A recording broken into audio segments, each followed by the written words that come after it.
తమ్ముడు, నువ్వు హరిదాస్ గారి వాళ్ళ అబ్బాయి కదా? అవునండి. నమస్కారం సార్. నమస్తే. మీ నాన్నగారు కాలం చేశారు.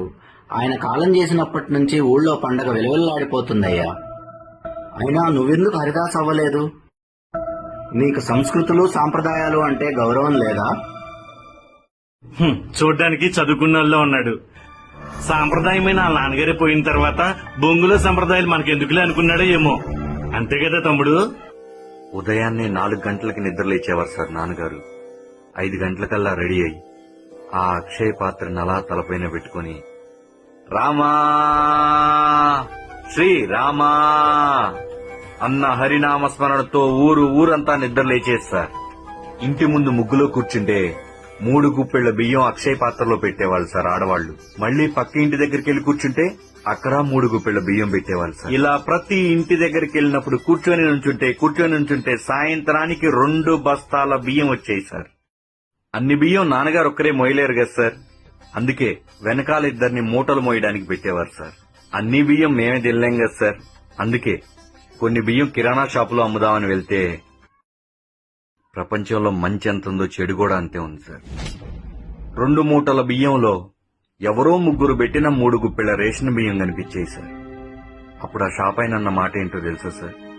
కేజీ మంచి బియ్యం 50 రూపాయలు, కానీ ఇవి రేషన్ బియ్యం కేజీ 10 రూపాయలే. రేటు గిట్టుబాటైతే ఇచ్చేళ్లు, లేకపోతే మూట మోసుకొని ఇళ్ళు అన్నారు సార్. నాన్నగారికి ఇవ్వాలని ఉండేది కాదు సార్, కానీ వెనకొచ్చిన వాళ్ళకి డబ్బులు ఇవ్వాలి కదండి, అందుకని అమ్మేసేవారు సార్. 2 బస్తాల బియ్యం అమ్మితే 1300 వచ్చాయి సార్. మూటల్నే నమ్ముకున్న వాళ్ళకి చెరొక 500, 1000 రూపాయలు పోయేవి. సాంప్రదాయాన్ని నమ్ముకున్న నాన్నగారికి 300 మిగిలేయి సార్. మీరిందాక ఓ మాట అన్నారు సార్, మీ నాన్నగారు లేని పండగ విలవెల్లాడిపోతుందయ్యా అని. ఆఖరి రోజుల్లో హెల్త్ బాగోక నాన్నగారు మంచం మీద ఉంటే ఆయనతో ఊరు లేదని ఆయన మనసు ఎంత విలవెల్లాడిపోయి ఉంటారు సార్. ఊళ్ళో 100 ఎకరాలు ఆశాను సార్. కొడుకు పెళ్లి చేశాడు. ఆకు మీద 108 రకాలు. ఒక ఆకు ఖరీదు 2000 రూపాయలు. అరపోట్లో అరిగిపోయే అన్నానికే 2000 రూపాయలు ఖర్చు పెట్టాడు సార్.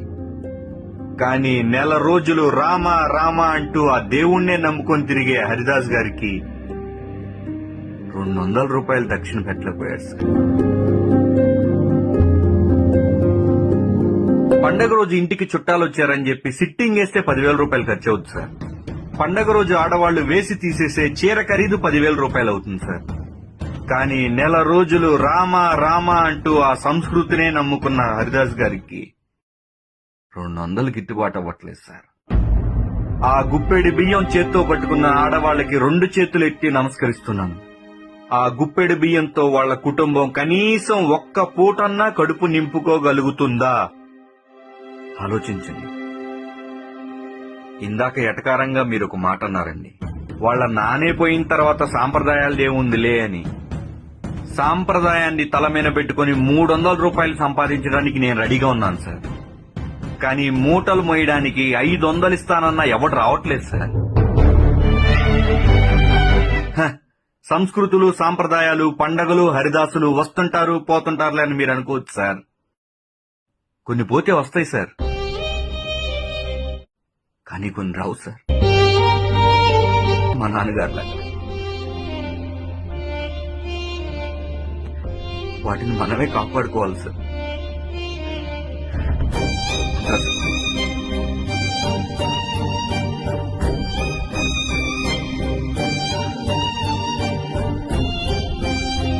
సంస్కృతులు, సాంప్రదాయాలు బ్రతికుంటేనే వృత్తులు, అవి చేసే మనుషులు బ్రతికుండేది.